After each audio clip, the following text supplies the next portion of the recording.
আমি চাই একজন আইনজীবী মারা যাওয়ার পরে তার পরিবার কমপক্ষে 1 কোটি টাকা পাক, কিন্তু সেইটা পাওয়ার জন্য যে পথ অতিক্রম করতে হবে, সেই কারণে আপনাদের কিন্তু চাইতে হবে। বাংলাদেশে না চাইলে মায়েও দুধ দেয় না। আপনারা যদি আমাদের বাধ্য না করেন, আমরা টাকা পকেট থেকে বের করব না। কি করতে হবে বাকিটা আপনারা করবেন, আমারটা আমি করব।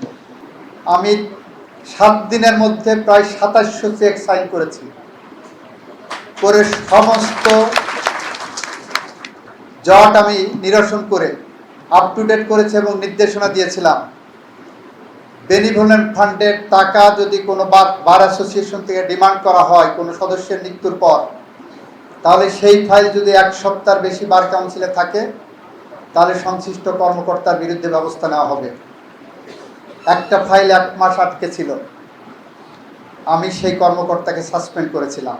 ঈদ আসবে, সাথে ক্যাশব্যাকও আসবে। নিজের বা প্রিয়জনের জন্য কেনাকাটায় এবারও নগদ পেমেন্টে পাচ্ছেন দারুণ ক্যাশব্যাক। তাই যাই কিনুন, পেমেন্ট করুন নগদে।